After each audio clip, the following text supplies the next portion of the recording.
ایک مسلمان کا جس طرح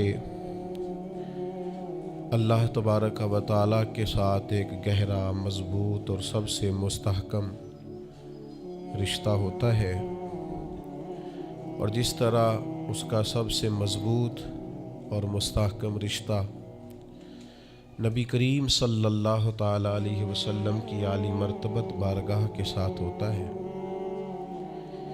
ان مضبوط رشتوں کے ساتھ ساتھ پھر انسان کے تعلقات معاشرے کے ساتھ ہوتے ہیں، کنبے کے ساتھ ہوتے ہیں، پڑوسیوں کے ساتھ ہوتے ہیں، دوستوں کے ساتھ ہوتے ہیں، استاد شاگرد کا آپس میں رشتہ ہے، پیر مرید کا آپس میں رشتہ ہے، بھائی کا بھائی سے تعلق ہے۔ ان سارے رشتوں کے ساتھ ساتھ انسان کا ایک رشتہ اپنے آپ کے ساتھ بھی ہوتا ہے۔ انسان کا اپنے نفس کے ساتھ، اپنی ذات کے ساتھ بھی تعلق ہوتا ہے۔ نبی کریم صلی اللہ تعالی علیہ وسلم نے ایک لفظ کہہ کے نا کہ تم پر تمہاری ذات کا بھی حق ہے، تم پر تمہارے نفس کا بھی حق ہے، تو ہم پر ہمارے حقوق بھی نبی کریم نے مقرر فرما دیے۔ جناب عبداللہ ابن عمر خود فرماتے ہیں کہ سرکار نے مجھ سے پوچھا کہ عبداللہ یہ بات ٹھیک ہے کہ تم ہر روز ہی نفلی روزہ رکھتے ہو اور ہر رات ہی نفلی عبادت کرتے ہو؟ تو میں نے عرض کیا یا رسول اللہ صلی اللہ تعالی علیہ وسلم ایسا ہی ہے۔ اللہ کے پیارے حبیب علیہ الصلوۃ والسلام نے فرمایا ایسا نہ کرو۔ وہ نفلی روزہ رکھتے تھے، ہر روز ہر رات نفلی عبادت کرتے تھے، تو محبوب نے ان سے تصدیق کرانے کے بعد فرمایا ایسا نہ کرو، کبھی روزہ رکھا کرو، کبھی افطار کیا کرو، اور فرمایا کبھی نماز پڑھا کرو، کبھی سو جایا کرو۔ کیوں؟ اس لیے کہ حضور فرمانے لگے تمہارے جسم کا بھی تم پر حق ہے، تمہاری آنکھ کا بھی تم پر حق ہے کہ اسے نیند آتی ہے، تمہاری بیوی کا بھی تم پر حق ہے، اور فرمایا تم سے جو ملاقات کرنے کے لیے آتا ہے اس کا بھی تم پر حق ہے۔ تو یہ لفظ کہہ کے کہ تمہارے اپنے اوپر بھی حقوق ہیں، تمہاری ذات کے بھی تم پر حق ہیں۔ بعض لوگ تصوف اور طریقت کے نام پر بہت مشکل باتیں کرتے ہیں اور بہت مشکل باتیں سناتے ہیں، اور بعض لوگ پھر ان باتوں کا بڑا سخت اور مشکل معنی بھی لیتے ہیں کہ بڑی شدید جد و جہد کرنی چاہیے، ہمیشہ راستہ وہی اختیار کرنا چاہیے جو مشقت والا ہو، ہمیشہ وہی کام کرنے چاہیے جن کے اندر زیادہ دشواری ہو۔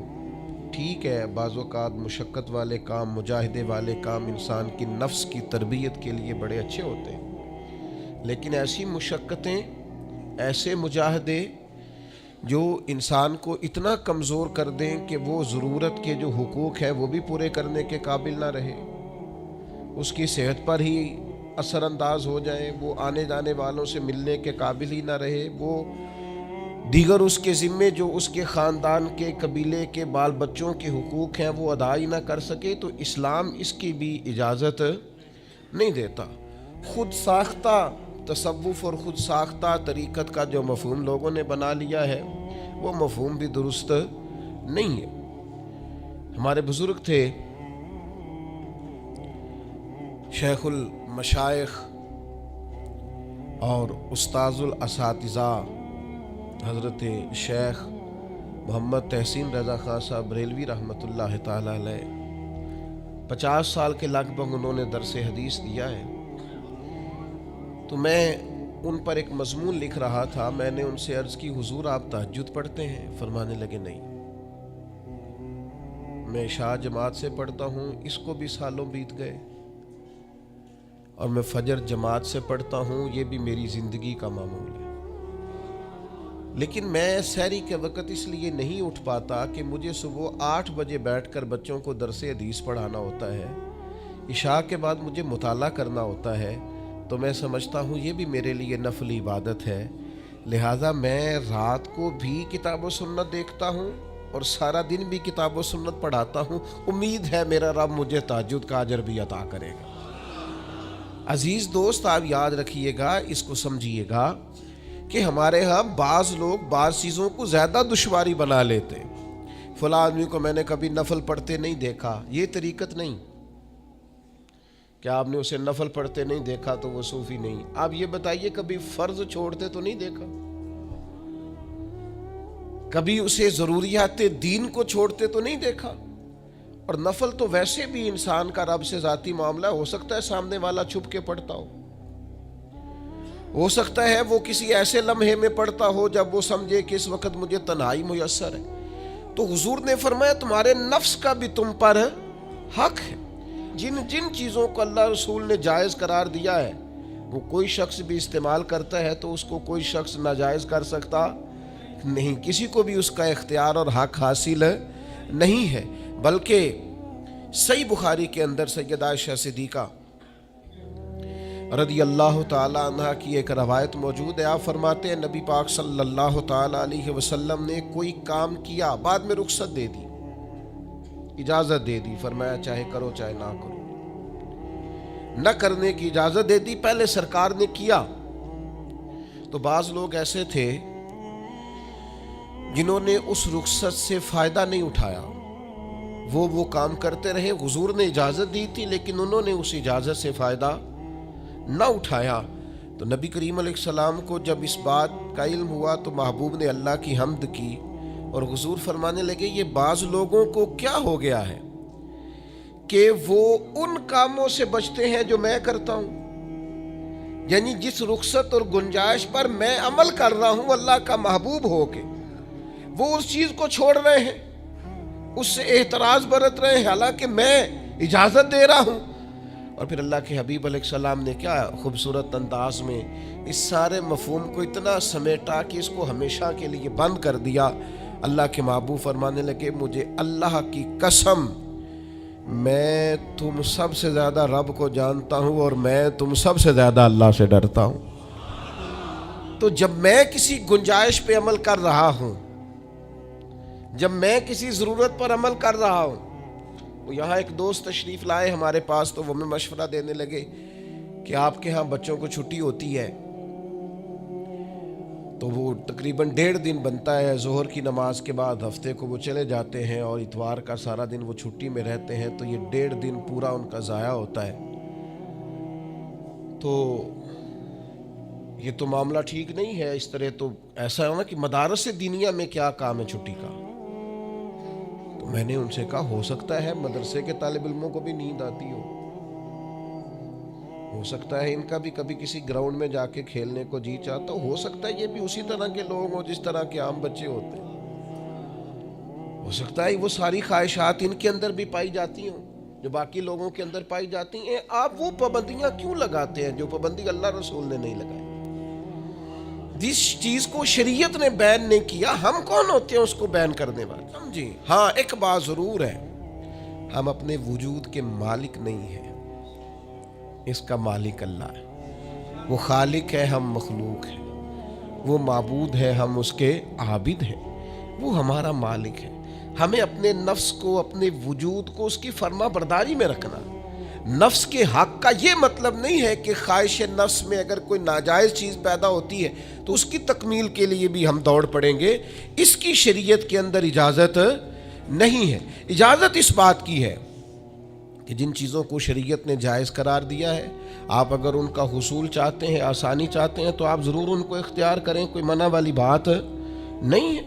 میں نے کہا بعض لوگ نا بعض چیزوں پر شدت کرتے ہیں، یعنی نبی کریم علیہ السلام کے صاحبزادہ گرامی حضرت ابراہیم علیہ السلام کا وصال ہو گیا تو نبی کریم کی آنکھوں میں آنسو آ گئے۔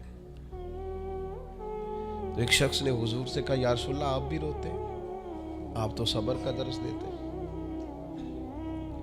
تو نبی کریم نے فرمایا یہ جو آنسو نکل آئے ہیں نا یہ بیٹے کی محبت کی علامت ہے، باقی فرمایا میرے دل اور زبان پر وہی ہے جس سے میرا رب راضی ہوتا ہے، میں اللہ سے کوئی شکوہ نہیں کر رہا، اس کی تقدیر پر راضی ہوں، لیکن یہ کہ جو انسان پر اللہ تعالیٰ نے کچھ فطری محبت رکھی آپ اس کو بھی قبول نہیں کرتے بعض لوگ، تو کچھ لوگ بعض لوگوں پر زیادہ شدت کرتے ہیں، بعض لوگ بعض چیزوں کے معاملے میں زیادہ شدت کا. حضرت عمر کو نبی پاک نے کچھ نذرانہ دینا چاہا, ہدیہ دینا چاہا. ایک ہے آپ کسی سے مانگتے ہیں, ایک ہے کوئی آپ کو دیتا ہے. ان دونوں باتوں میں وہ جو تحفہ لینا دینا ہے اسے تو حضور نے فرمایا محبت بڑھتی ہے. تو حضرت, یہ صحیح بخاری میں موجود ہے, نبی کریم نے کچھ دیا تو حضرت عمر عرض کرنے لگے نہیں یا رسول اللہ ضرورت نہیں. تو محبوب نے فرمایا جو بن مانگے ملے وہ تو اللہ کی طرف سے ہے. وہ ایک صاحب مجھے کہنے لگے فلاں صاحب کہتے ہیں ہم چندہ نہیں مانگتے. تو میں نے کہا وہ زیادہ نیک ہونا چاہتے ہیں, کوئی حرج والی بات نہیں. وہ چندہ نہیں مانگتے, وہ زیادہ پرہیزگار ہونا چاہتے ہیں, زیادہ آگے بڑھنا چاہتے ہیں. ورنہ نبی پاک نے تو اعلان کیا ہے کہ تبوک پہ جانا ہے, مجاہدوں کو چندے کی ضرورت ہے. اعلان کیا کہ نہیں کیا رسول پاک نے؟ تو آپ کس کو علماء کی توہین کا پہلو بنائیں گے؟ رسول اللہ صلی اللہ علیہ وسلم نے اعلان نہیں فرمایا؟ اگرچہ مالک کے کل ہیں لیکن حضور نے اعلان کیا. اور قرآن مجید میں تو کفار نے شکوہ کیا ہے کہ رب ہم سے مانگتا ہے معاذ اللہ. اس کا معنی یہ ہے کہ اللہ فقیر ہے, ہم غنی ہیں. یا آپ 28ویں پارے میں دیکھ لیں کہ رب کہتا ہے قرض حسنہ دو, تو آپ کیا معاذ اللہ یہ آیتیں دے کے اللہ پر تنقید کریں گے؟ معاذ اللہ ثم معاذ اللہ, نقل کفر نباشت کہ اللہ لوگوں سے کہتا ہے میرے راستے میں خرچ کرو, اور ایک جگہ نہیں جگہ جگہ کہتا ہے. آپ کچھ زیادہ نیک ہونا چاہتے ہیں, یعنی جس بات کا اللہ اعلان کر رہا ہے وَمِمَّا رَزَقْنَاهُمْ يُنْفِقُونَ, جو میں نے تمہیں دیا ہے میری راہ میں خرچ کرو, جس کا حضور اعلان کر رہے ہیں. ایک شخص کھڑا ہو کے کہتا جی ہو مولوی چندے مانگتے ہیں. او خدا کے بندے, جو کام عین کتاب و سنت میں موجود ہے, تم کو ضرورت سے زیادہ نیک ہونا چاہتے ہو تو یہ تمہارا خود ساختہ دین ہے, یہ رسول اللہ کا دین نہیں ہے, یہ تمہارا. اور لوگ ہیں کہ کہہ رہے ہیں واہ واہ بڑی بات ہے. تو اس لیے ہمارے وجود کا بھی ہم پر حق ہے. چند ایک نفس کے حقوق آج بیان کرنے. سب سے پہلا ہمارے نفس کا ہم پر حق یہ ہے کہ ہم اپنے آپ کو پہچانیں, اپنی صلاحیتوں کو پہچانیں, اپنے اوپر غور کریں. قرآن مجید نے ارشاد فرمایا کہ بل الانسان علی نفسہ بصیرہ, فرمایا بلکہ انسان خود اپنے اوپر گواہ ہے, اسے اپنا پتہ ہے. بہانے بنائے تو بات الگ ہے, یہ خود پر گواہ ہے, اسے خبر ہے. انسان عالم اصغر ہے, ہم نہ اپنے آپ کو پہچانتے نہیں, ہمیں اپنی خوبیوں کا پتہ نہیں ہوتا. یہ جو ہم استاذ کے پاس جاتے ہیں نا, یہ جو ہم مرشد کے پاس جاتے ہیں نا, وہ ہمیں نکھار کے نا تو وہ ہماری خوبیاں ہماری آنکھوں کے سامنے کر دیتے ہیں کہ یہ تمہارے اندر صلاحیت ہے. وہ تراش کے نا پتھر کو تو اسے ہیرا بنا دیتے ہیں, وہ نکموں کو کام کا بنا دیتے ہیں. وہ کیا کرتے ہیں کہ وہ ہمیں ہمارے اپنے آپ سے آگاہ کر دیتے ہیں. یعنی ہے وہی تیرے زمانے کا امام برحق جو تجھے حاضر و موجود سے بیزار کرے اور موت کی شکل میں دکھلا کے تجھے جلوہ یار زندگی تیرے لیے اور بھی دشوار کرے. وہ جو تیرا جینا اوکھا کر دینا, مشکل نہیں میں کہتا, اگرچہ اردو ہے لیکن مشکل اور اوکھا, یہ اوکھا ذرا زیادہ وزنی ہے. جو جینا اوکھا کر دے وہ درویش ہوتا ہے, جو تیرے لیے مشکل کر دے. بھائی اپنے آپ کو پہچانے, اپنے اوپر غور کریں. اللہ تعالیٰ نے بنایا ہے اور بنانے والا کہتا لقد خلقنا الانسان فی احسن تقویم. بنانے والا کہتا ہے میں نے تجھے بڑی بہترین ساخت میں بنایا. او انسان میں نے تجھے بڑا ہی سونا بنایا. کوئی تیرے ناک پر تنقید کرے تو کرے, تو کہے تجھے پتہ نہیں یہ چاہت کس کی ہے, میں مرضی سے نہیں بنا, یہ بنانے والے نے بنایا ہے. اس نے تجھے سونا بنایا, تو اپنے آپ کو پہچانتا ہی نہیں. تو جو ہے نا خدا جانے بلندی ہے کہ پستی پر جہاں میں ہوں وہاں کوئی نہیں ہے. تو اپنے قد سے بھی پیار کر, تو اپنے رنگ سے بھی پیار کر, تو اپنے وجود کی ساخت سے بھی پیار کر.